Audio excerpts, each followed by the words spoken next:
दोस्तों नमस्कार। आज मैं गोगा मेडी में एक नए मुद्दे को लेकर के आया हूँ। कुछ लोग कहते हैं कि गोगा वीर हैं और कुछ लोग कहते हैं कि गोगा पीर हैं।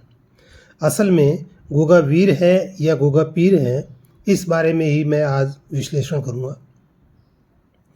ये जिज्ञासा होना स्वाभाविक भी है कि गोगा जी लोक देवता से पीर कैसे बन गए, या इस संबंध में विद्वानों के अलग अलग मत हैं। लोक भी एक मत में नहीं है, वो भी अलग अलग रूप में दिखाई देता है। इसके पीछे ये कहानी है कि कहते हैं कि जब गोगा जी के सामने एकाएक माता बाछल आ गई तो उन्होंने वचन पालनों के लिए धरती से बराड़ मांगी थी, और जो गोगा जी का झेड़ा है उसमें एक झेड़ा गाया भी जाता है। वो इस तरह से है कि धरती माता तू बड़ी, दे दे मने बराड़ा, जाओ थे मक्का पढ़ो थे कलमा, हिंदूरा वो मुसलमान, पांचों तो पीर भेड़ा हो ही गया।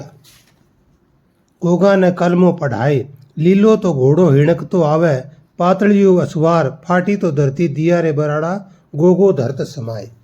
इस तरह से कुछ समये जो है वो अपने झेड़े में गाते हैं। लेकिन कुछ का मानना है कि बठिंडा के सूफी संत हाजी ने गोगा जी को 2.5 कलमे पढ़ाए और उसके बाद उन्होंने धरती में समाधि ली। जो रतन हाजी हैं उसको कुछ रतन हाजी कहते हैं, कुछ उनको रतन नाथ कहते हैं। ये एक अलग मुद्दा है, उस पर हम बाद में बात करेंगे। तो जो रतन नाथ है उनकी जो समाधि है वो गोगा मेडी की जो आप मंदिर देख रहे हैं इसके ठीक सामने बनी हुई है। वो भी मैं आपको दिखाऊंगा। लेकिन कुछ विद्वान इस बात से इत्तेफाक नहीं रखते कि गोगा पीर ने मुस्लिम धर्म ग्रहण किया था और उन्होंने हाजी रतन से 2.5 कलमे पढ़े थे। गोगा जी चौहान रही राजस्थानी गाथा का संपादन करते हुए चंद्रदान चारण कहते हैं कि जिस व्यक्ति ने विशाल मलेच्छ वाहिनी से अपने देश और धर्म की रक्षा करते हुए बड़ी वीरता पूर्वक अपने प्राण त्यागे, उसके लिए ऐसी कल्पना करना ही ऐशोभनीय है। और पंडित झाबरमल शर्मा भी गोगा जी को कलमा पढ़कर मुसलमान हो जाने की बात को बिल्कुल कोरी कल्पना मानते हैं। कुछ एक समये झेड़े में इस तरह भी गाते हैं कि जब गोगा जी ने अपने गुरु गोरखनाथ के पास आए और बराड़ के लिए स्थान और अनुमति मांगी तो गोरखनाथ ने कहा कि 12 कोसां की बनी रे बेटा, लीलो दे घुमाए रे हाँ, आपो आप बराड़ा देसी माता, गोगो धरत समाए रे हाँ। तो इसमें यह है कि उन्होंने गुरु गोरखनाथ से आशीर्वाद स्वरूप ये मान लिया था। लेकिन असल ये है कि गोगा जी हैं वो पीर हैं, वीर हैं। इस बारे में धरती में क्यों समाये, इस बारे में मैं इसमें खुलासा करूँगा।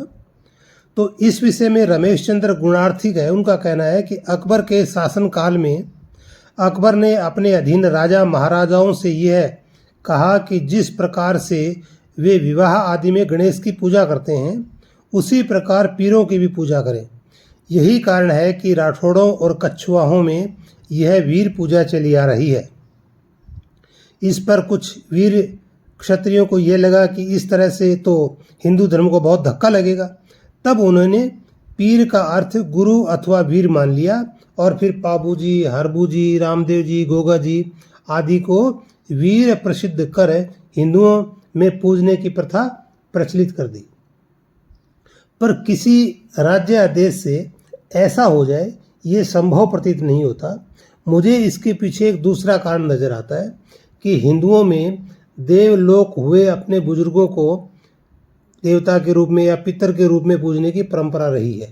संभव है गोगा जी की आने वाली पीढ़ियां उन्हें पितर के रूप में पूजने लगी हों और गोगा जी की 14वीं पीढ़ी में कायमसी हुए, जो किन्हीं कारणों से एक भाई जगमाल को छोड़कर शेष भाइयों संग मुसलमान हो गए।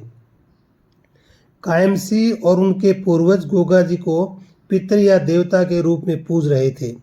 मुसलमान बन जाने के बाद भी वे गोगा जी को पितर या देवता के रूप में पूजते रहे और आने वाले समय में मुस्लिम राजाओं के भय से या स्वयं मुसलमान हो जाने की मानसिकता के कारण उन्होंने गोगा जी को देवता और पितर की बजाय पीर के रूप में पूजना आरंभ कर दिया हो। यह भी संभव है कि पीर से पितर या फिर पितर से ही पीर बना हो। मुसलमानों में आज भी पीर और मजार पूजने की परंपरा है। अब यह प्रश्न खड़ा होना स्वाभाविक है कि जब गोगा जी ने इस्लाम धर्म ग्रहण नहीं किया तो फिर गोगामेड़ी में उनकी ये जो समाधि है वो क्यों है। लोक में ये मान्यता है कि उन्होंने धरती में बराड़ ली थी। यह तो सर्वविदित है कि गोगा जी गुरु गोरखनाथ के शिष्य थे और वे नाथपंथी थे। नाथपंथी साधुओं में आज भी जमीन में दफनाया जाता है, तो संभव है कि नाथपंथी होने के कारण गोगा जी ने भी धरती में समाधि ली हो, जिस पर बाद में किसी ने मंदिर मैड़ी या ये चीज़ें जो है वो बना दी हो। ये भी कहा जाता है कि गोगामेड़ी पहले मंदिर के रूप में थी, बाद में किसी मुस्लिम शासक ने इसे मस्जिद नुमा इसका रूप दे दिया। हालांकि पूर्व न्यायाधीश ओम प्रकाश शर्मा ने अपनी पुस्तक श्री गोगा जी भगवान का सच्चा दरबार में इस तथ्य को खारिज करते हैं और वो कहते हैं कि गोगामेड़ी मस्जिद नुमा नहीं है। उनका मानना है कि यह दक्षिण भारत के वराह नुमा मंदिरों की प्रतिकृति है। खैर, गोगामेड़ी का निर्माण सबसे पहले किसने करवाया था, इस प्रश्न का उत्तर गोगा जी के झेड़े की एक छावनी में मिलता है, जिसमें गोगा जी और खिराज भगत का संवाद है कि कुण सा गडांगो राजवीरे घोड़ाड़ा कौन कंवर गो नाम गढ़ दे द्रेवो गो राजवीरे भाया गोगो मेरो नाम आछा कर दूं तेरा नारवा ताजनो देव जलाए मेड़ी चिनाले सरवा सोमणी रे खेव गुगल धूप। तो खिराज सारण ने ही शायद सबसे पहले गोगा जी की यहाँ जो है वो पूजा अर्चना आरंभ की थी और उन्होंने जैसे भी छोटी मोटी है उस मेड़ी का निर्माण करवाया था। तो लोक में जो है वो गोगा पीर भी हैं और गोगा वीर भी हैं, लेकिन असल में जो हिंदू हैं वो उन्हें गोगा वीर के रूप में पूजते हैं और जो मुसलमान हैं वे गोगा पीर के रूप में पूजते हैं। और लोग को इस बात से कोई फर्क भी नहीं पड़ता कि वे लोक देवता हैं, वे पीर हैं या वीर हैं।